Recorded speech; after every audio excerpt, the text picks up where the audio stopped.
Welcome to Beyond the Barrel, the podcast where we discuss philosophy from a layperson's perspective, armed only with our anger towards capitalism and a desire to look at the world upside down just for the fun of it. Thanks so much for joining us today. In today's episode, we talk about reality as it's shaped by language. What does it mean when we speak different languages? What does that do to shape our reality? Thanks for joining us. Hi, Morgan. Hello there! Welcome to the show. We're talking about language today and all the things we do with it. Yeah, specifically as in our reality series that we're working on right now. I believe this is our second episode. How does the language that we use shape our perception of our individual realities? And how does that further separate us from a quote-unquote objective reality? I really like the way that you phrased that question because it already gets the gears turning on well, how can just something that I say affect reality or my perception of it, right? Because what do we think of language as? Well, I think today how we're defining language is any tool used to facilitate communication being the exchange of information or ideas. But how we use that tool varies wildly throughout our lives and throughout the different contexts that we're presented with. Yeah, because, there's so many different types of language out there. There's the vocal language that you can make with your mouth and your tongue and your diaphragm. And there's also things like sign language and body language and written language. All of these things can be used, and, depending on the medium that you're using, language can be perceived very differently from one person to another. So, are you saying that even the variances between the medium of the tools that we're using can start to kind of draw distinctions in reality or shape a reality in different ways? Yeah, I think so. Just looking at my own personal experiences, I know that text message communication is very different from phone call communication, is very different from in-person communication, I know I don't always use the same language across those platforms even. And this is even in the context of a singular language, because a lot of what we wanted to address today was how different languages and the distinctions that they draw can help or hurt when shaping our individual realities.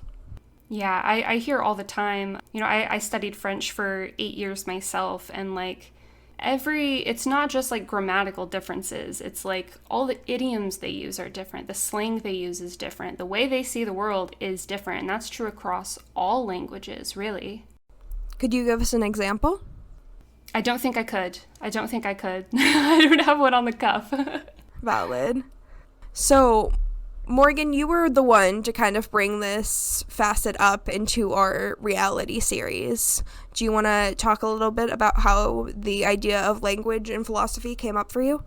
Yeah. So, like I said, I studied French for a number of years. Most of it is largely forgotten at this point.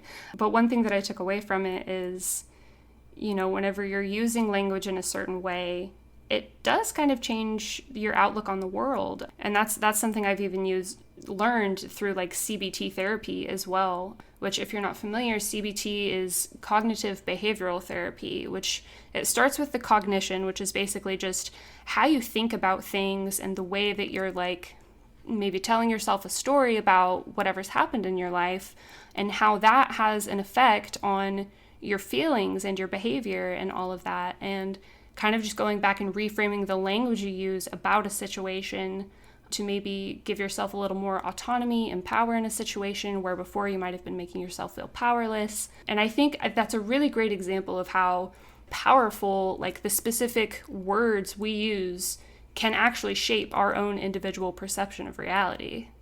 Yeah, because what leaped to the front of my mind there when you started talking about how language can be empowering and give you a greater grasp of autonomy is the stark difference in information that active versus passive voice carries. Active voice can be used to blame one person, while passive voice can be used to absolve a perpetrator. I'm thinking specifically about the way the news handles police brutality.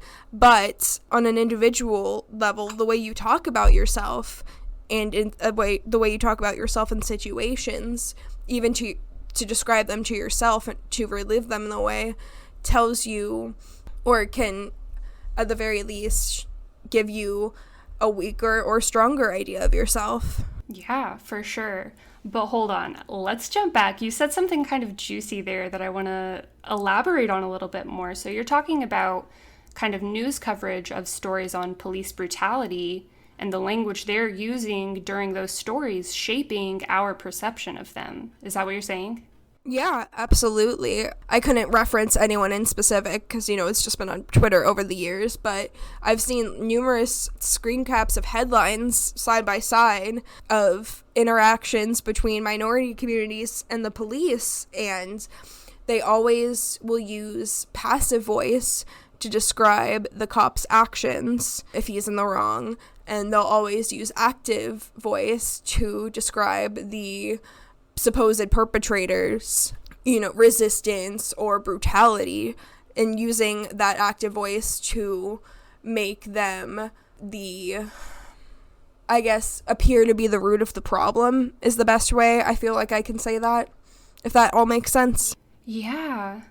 No, that makes perfect sense because, when you use that passive voice, like so-and-so was killed during a confrontation with the police, it takes the police out of the story completely, and it takes away any blame that could be assigned to them because they, when you're shaping the situation with that specific language, they're taken out of the story, basically. Like, they had no participation at all. Mm-hmm. And we can talk about journalism and philosophy one day, since you and I both went to a journalism college and have lots of feelings, TM.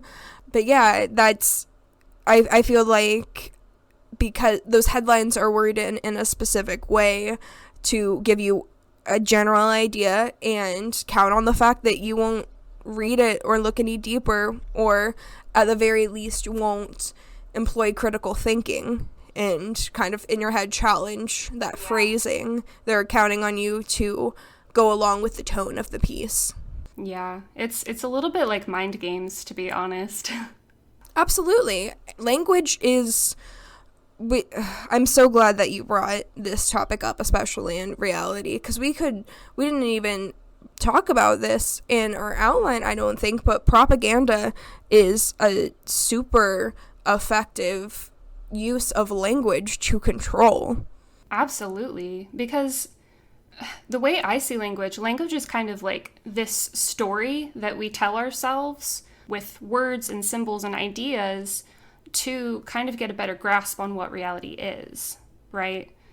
So whenever there's someone coming in with this language or this idea that kind of eases you into reality or comforts you in some way, even if it's a lie, even if it's misleading, even if it is detrimental in the long run to you or anyone else, we can still latch onto it and it can become a part of our perception of reality. Absolutely. And I think you make a really amazing point there, that language can be used to make people feel comfortable and prep them, almost prime them to be more trusting, because, if you go into a community and, you're familiar with their slang and their dialect and you seem like, you fit in, there's that assumption that they can trust you, that you're part of the community, that you care about them, and that can kind of, depending on the speaker's intentions, that can lure you into a false sense of safety. Yeah, 100%. I think a lot of that times, like, whenever you do come across someone who seems like, because there's always like this us versus them mentality, just like through history, through human history, there's always an us versus them. And whenever someone kind of convinces you like, hey, no, I'm one of you, then they can kind of get in your head a little bit and kind of manipulate, how you see things. Because usually the people that do this are people who do have information that you don't have and who have control that you might not have. So, I mean, it's really easy to trust someone like that who is kind of part of the in crowd on both sides of the fence. Yeah, Absolutely. And the image that kind of popped into my mind when you were talking about that was kind of just of colonization, because that's also a very powerful, language is also a very powerful tool there in forcing people to assimilate and kind of forcing your individual reality onto a new group of people. And I don't know exactly where I'm going with that, other than to say that the differences and the shifts between languages can... Nope, that was the end of that thought. Well, it can change your reality, right? Because, like, as you're saying, like, with colonization and stuff, a lot of people who were from the minorities that got colonized, they lost a huge part of their culture when that happened. You know, most African countries do use French as their native language, and that's not, that wasn't their choice, you know, and it's kind of shaped the reality that they live in. Yeah, absolutely. Because you made a good point earlier about, as somebody like who's studied French for almost a decade, that you've noticed pretty profound shifts in the worldviews between French speakers and English speakers. And I have to wonder exactly what that would do if you were forcibly immersed in that. Yeah. So I've kind of thought of an example that it might just be a throwaway at this point, but if you break your arm, in French, you're not going to say, I broke my arm. You're going to say, my arm broke, right? And so even just that subtle shift, and like apply that to the whole language, you know, it's going to change how you see the world. It's going to change how you interact with the world. It's going to change how you see relationships and patterns in the world. It changes everything. So tell me if I understand correctly, please. There is the shift there between outlooks is one of blame and intent. Like, it seems that I broke my arm is a blaming of yourself. It's more active, while my arm broke is more passive, and there isn't any blame being laid there. It's just a thing that happened. Exactly. It's a much more passive language than English is. I wonder why that is. Things like that make me wonder how much blame we put on ourselves, like individually and personally, for our circumstances. That is unnecessary. Yeah, and just like a result of our language. Something to ponder. But so we've kind of already talked about how language can kind of affect our subjective reality, but objectively, it doesn't really matter what language you use. You can say, I broke my arm, or my arm broke. Either way, your arm is still broken, right? It's still a broke arm. The objective reality doesn't change just because you're using a different language, right? Objective reality is more fixed than that. Language we can manipulate very easily. It's kind of this living thing, and it really depends on our interaction with it in order for it to have any meaning at all. Yeah, because like you said, when speaking about slang and dialect, if you don't interact with it, you don't know what the heck somebody is saying to you when they use language you're unfamiliar with. So that because your subjective reality, the reality as we perceive through our lens, is so limited, that language makes a huge difference to you. But objective reality is not moved much by our subtle shifts in language. Exactly. But what is shifted is how we then choose to interact with reality based on our linguistic interpretation of reality, right? So it really shapes more our behavior and the way we then choose to interact with the world than it does affect the actual world, if that follows at all. Yeah, absolutely. Because I think that we could argue that subjective reality is the reality that we operate within and affects how we engage with the world. And language has got to be a major role in that, because that's the number one tool that we have to connect and communicate with others. Yeah, because that's like a huge part of like our experiences is in this world is like, I have to communicate what's going on inside of me and around me to the other people who are around me so that we're on the same page, so that we are interacting within, the same objective reality and not coming across all these misunderstandings, and maybe we're not able to help each other as often, and we're certainly not going to be able to grow as strong of an emotional bond if we can't, bridge our separate experiences with something like language.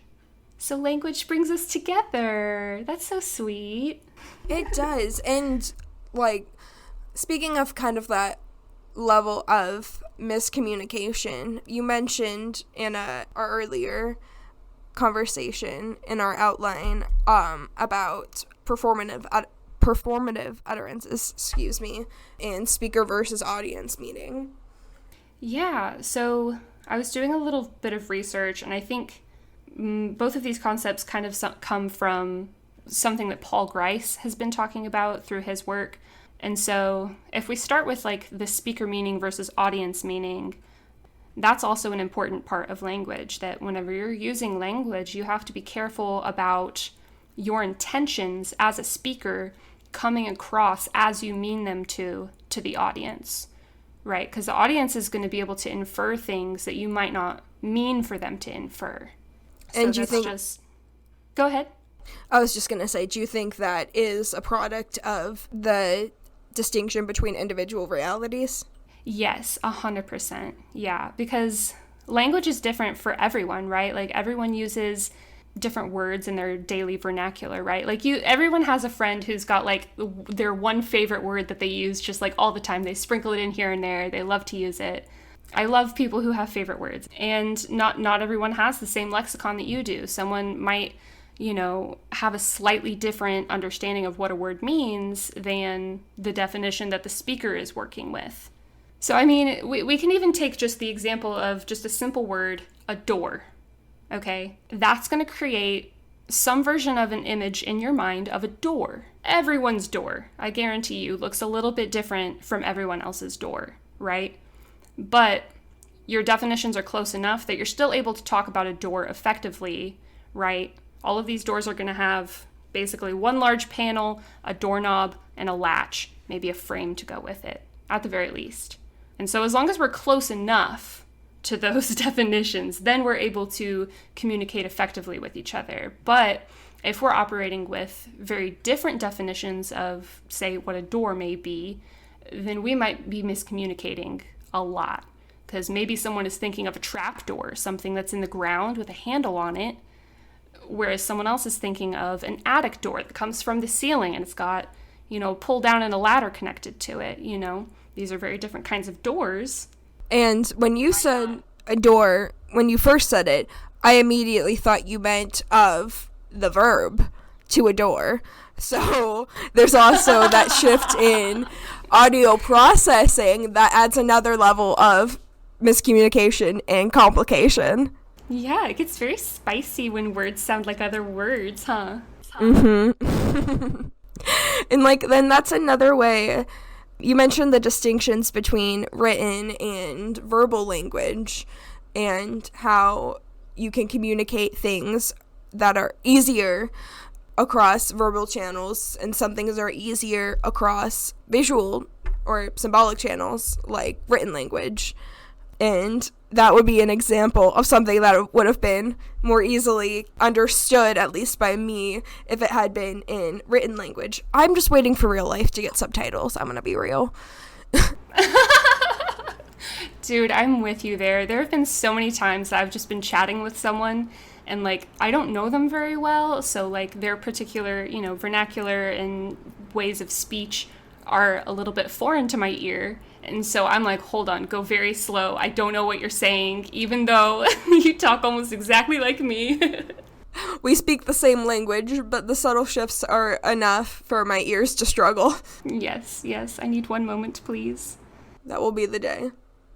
But yeah, and I think that we could probably all agree that tone is a lot easier to read verbally than visually. However, that there is, I can't remember what it's called though, but there is a list of tone indicators that you can use in written language that I am excited to adopt, because I always feel like I'm coming off as sarcastic when I'm being incredibly earnest.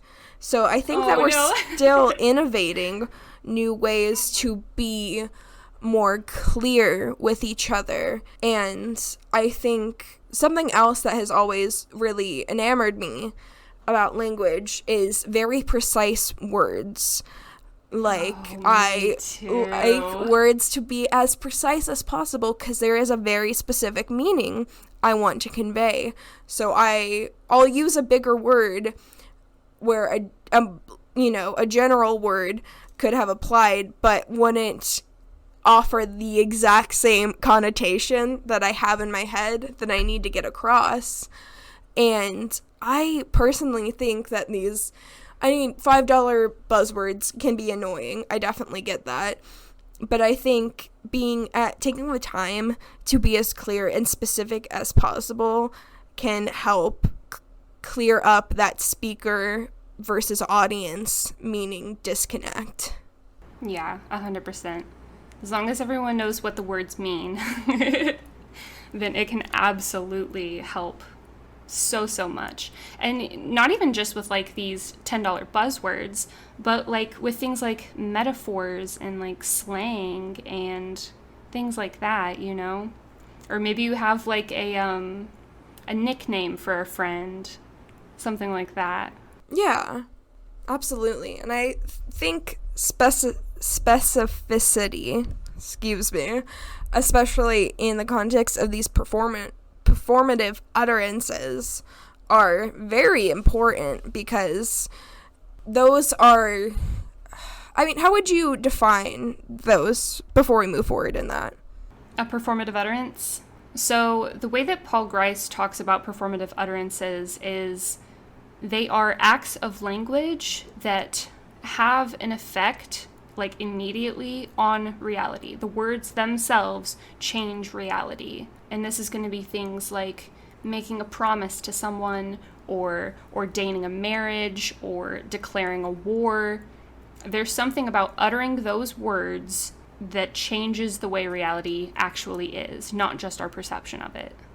So yeah, specificity is the key there, because you could literally shape reality with your words and with your promises.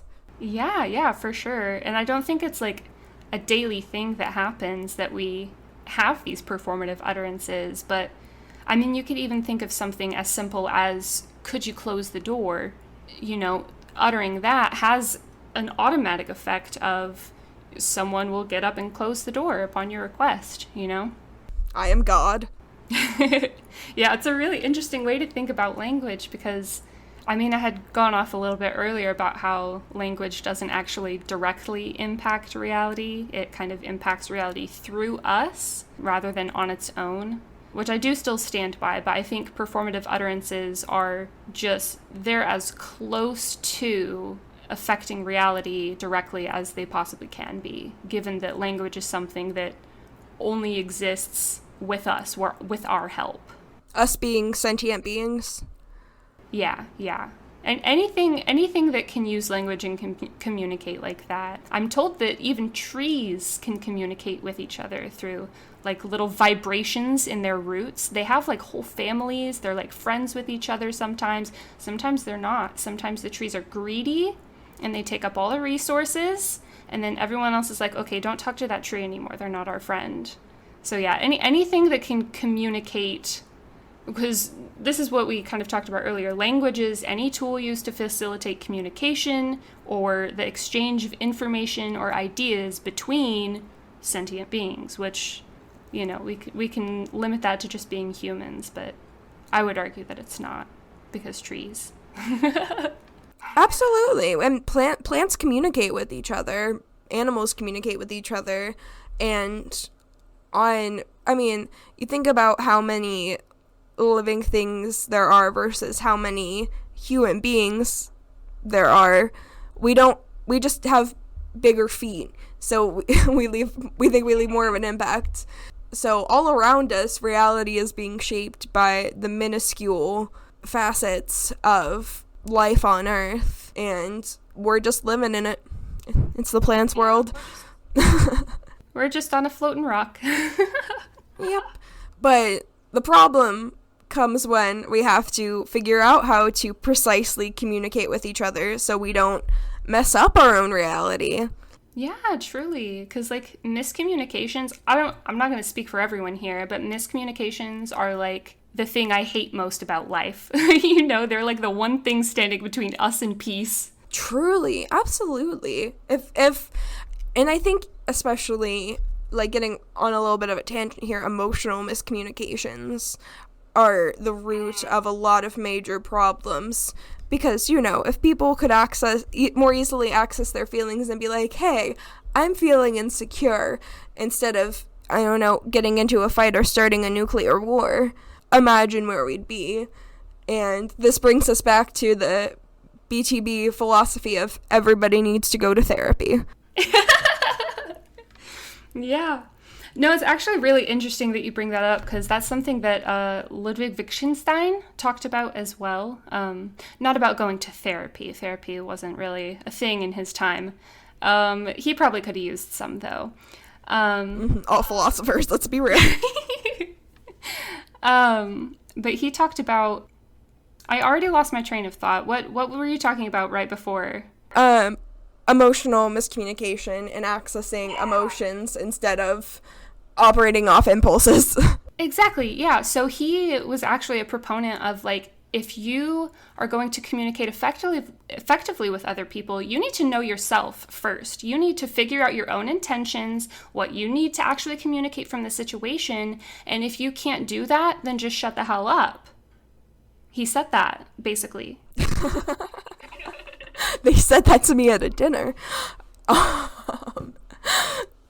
Yeah, that is a very fair and valid point. I mean, it's essentially saying, before you come to the discussion, know your material, you know, like, before you interact with the world around you, know who you are, know how you are capable of treating others, know how you want to be treated, because that will set a precedent, and it offers you, like, you mentioned language as a empowering tool to increase our autonomy.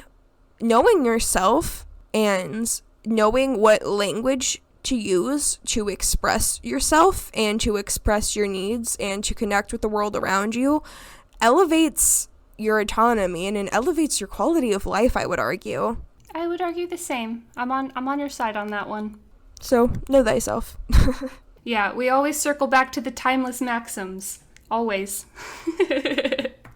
Listen, the whole point of philosophy is not to get it right, but some philosophers just got it right.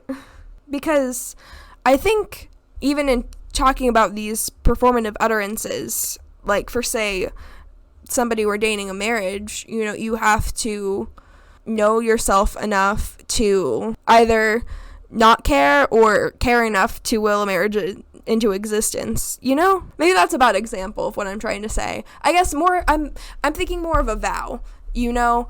Because a vow isn't really a declaration that changes reality, but I think it does help shape it, especially when going into something as reality shifting as a legal lifelong commitment. That if you're going into something like that, you need to, at the very least, be able to communicate who you are to another person before agreeing to something. I don't know where I'm going with this. I don't know if there's anything there. I have a fun little list of, like, all these different, like, oddities in language that I just think are really interesting to think about and kind of, like, think about on a deeper philosophical level, and, like, what are my intentions when I'm using these linguistic devices? How is that coming across to other people? How is that an effective form of communication? And so here's my little list. I'm just going to read them out. Y'all feel free to just ponder on them. I don't think we're going to have any further discussion on these things, but if you guys have any thoughts on any of these little linguistic anomalies, feel free to, like, send us an email or something. Add us on Twitter. So in language, we have lots of peculiarities, like synonyms, words that mean the same thing, but sometimes they don't quite. And then there's metaphors and idioms, slang. Words actually change definitions over time, which is crazy. Code words, implications, exaggeration, swearing, promising, ambiguity, and hate speech. Sorry to end on like a down note there, but these are all like really, really powerful forms of communication, I think. And I don't know, just something to think about. Anytime you throw around a new slang word, just think about maybe where it came from and what you're kind of intending to mean with it and how people are perceiving it, and if there are more useful forms of language to be used in place of that slang word, or any of these things. Hopefully none of you are engaging in hate speech, and if you are, stop it. But anyway, that's my little fun list. Hope you guys have fun thinking about those things. So wrapping up, some of the resources that I found, there were two names that came up quite a bit. One was Ludwig Wittgenstein. He is an Austrian philosopher, a bit of a modernist. He pretty much all of his work centered around language, at least his major works, and they're pretty interesting if you want to take a look at those. And then Paul Grice is another one. Paul Grice is a modern day philosopher, and he's the one who kind of talked about performative utterances and like the difference between speaker meaning and audience meaning, things like that. And Crash Course Philosophy, hosted by Hank Green, is still up on YouTube. It's a great resource. Everything is broken down like super easy there as well. Very approachable. I don't have any quotes this week, but I think just what I've gotten from this conversation anyway is that, you know, it's really important to be kind of purposeful with the language we use, because it really does kind of shape our reality in more ways than one. And a lot of times that can happen without us really even realizing it. So just kind of infusing it with mindfulness and purpose and being intentional with the things that you communicate. And again, know thyself.